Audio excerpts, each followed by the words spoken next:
সম্মানিত সভাপতি, ইটভাটা মালিক সমিতির সম্মানিত সভাপতি, বিশিষ্ট সমাজসেবক, রাজনীতিবিদ বন্ধুবান সাধারণ জমাদার, উপস্থিত আছেন কুমিল্লা উপজেলার, উপস্থিত আছেন আন্তর্জাতিক মানুষের মাঝে কিন্তু সোনামুখ পরিবারের প্রতিষ্ঠাতা শিক্ষানুরাগী সমাজসেবক এম কামরুল ইসলাম, উপস্থিত আছেন এই বাজার কমিটির নবনির্বাচিত সভাপতি, প্রেস ক্লাবের সভাপতি, সাধারণ সম্পাদক, আমাদের ন্যাশনাল হিউম্যানিটিস সোসাইটির সাবেক সাধারণ সম্পাদক, কোষাধ্যক্ষ, নিরাপত্তা সড়কের সড়ক চাইদের সভাপতি খান মহিদুল ইসলাম সহ মানবাধিকারের সাথে জড়িত সকল ভাই বোনদেরকে আমি সালাম ও শুভেচ্ছা। আসসালামু আলাইকুম। আপনারা জানেন যে মানবাধিকার বিষয়টি অন্তত প্রক্রিয়াবাসীর অনেকেই নলেজ আছে যে মানবাধিকার কাকে বলে, মানবাধিকার কি কাজ, এই কাজগুলো সম্পর্কে আমি অনেকবারই এসেছি। আর যে দায়িত্বশীল সভাপতি আব্দুল কাদের জমাদার মানবিক মানুষ, যার কথা ডুমুরিয়ালা সারা বাংলাদেশেই এটা প্রচারিত হচ্ছে, আব্দুল কাদের জমাদার তার হাতেই এই মানবাধিকার সংগঠনের সভাপতির দায়িত্ব পড়েছে। আজকেও হয়তো তার নাম ঘোষণা করা হবে। এই যে মানুষটি কাজ করে যাচ্ছেন, আপনাদের সবার সাথে যোগাযোগ করে যাচ্ছেন, আপনাদের সবাই সুন্দরকে সাথে সাথে হচ্ছে, এই জন্যই আব্দুল কাদের জমাদারের নাম আজকে শীর্ষ স্থান চলে এসেছে। এবং আগামী হয়তো জাতীয় সংসদ নির্বাচনে প্রতিদ্বন্দ্বিতা করবেন, আল্লাহ যদি ইচ্ছা করে হয়ে যেতে পারে, বলা যায় না। কার কোন সময় কোন দায়িত্ব আল্লাহ দেবেন কেউ বলতে পারেন না। সেই আব্দুল কাদের জমাদার কাজ করে যান, সংগঠন লাগে না তার। খান মহিদুল ইসলাম বলেছেন যে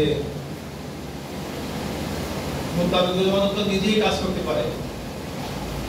একটা কথা আছে যে ব্যক্তির সে সংগঠন বড়, সংগঠন থেকে দেশ বড়।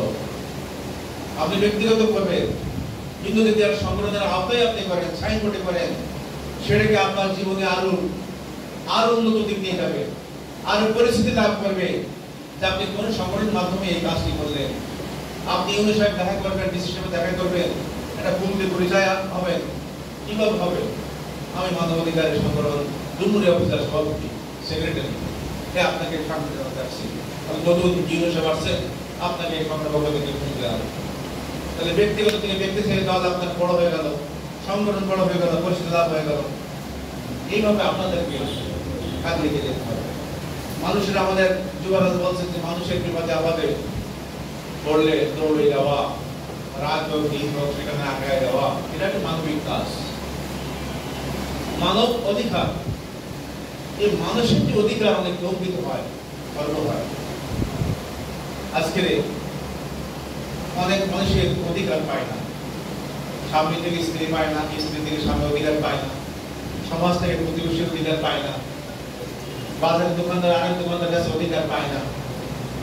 এই অধিকার নিয়ে কথা বলা, এই সমস্যাগুলো সমাধান করে দেওয়া, এটা হলো মানব অধিকারের কাজ।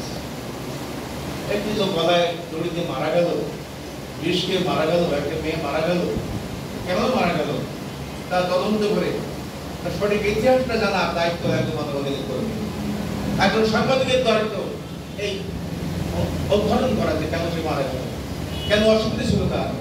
এটা হলো মানবাধিকারের কাজ।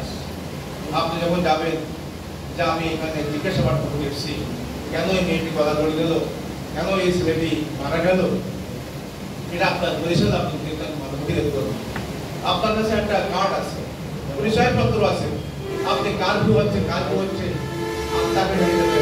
আপনি হরতাল হচ্ছে, অবরোধ হচ্ছে, আপনি যদি আপনার কার্ডটা পকেটে থাকে, ঝোলানো থাকে, মানুষ দেখতে চাইলে মানবাধিকার করবে।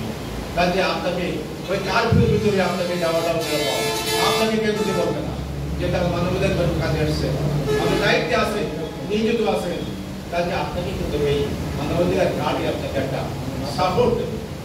হরতাল হচ্ছে, একজন বললো যে ওই গত সপ্তাহে আমাদের যে ইন্ডিয়া থেকে আসছে, এখন টাকা আপনাদের হরতাল, উনি ওই গাড়িতে প্রাইভেট কারে উপরে লিখে দিলেন যে মানবাধিকার।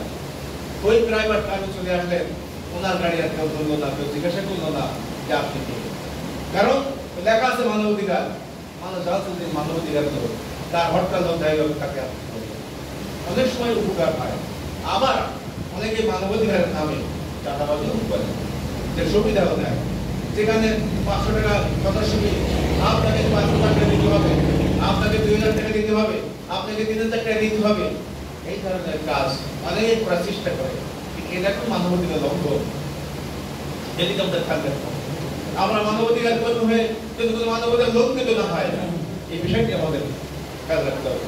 আমার পাশে, আমার বাজারে, আমার গলিতে মাদকের ব্যবসা হয়, মাদক সেবন করে, সেখানে আমাকে সরকারকে, প্রশাসনকে অবহিত করা আমার তো দায়িত্ব।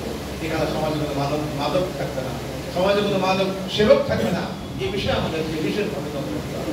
এটা কোন মানবাধিকার একজন কর্মীর কাজ। শুধু মানবাধিকার রাখলে, একটা কার্ড রাখলে যে মানবাধিকার তা নয়।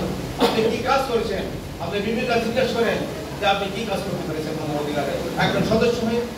আপনি তো এক সাধারণ 100 লোকের থেকে আপনার মূল্য বেশি, তাহলে আপনি মানবাধিকার করবেন।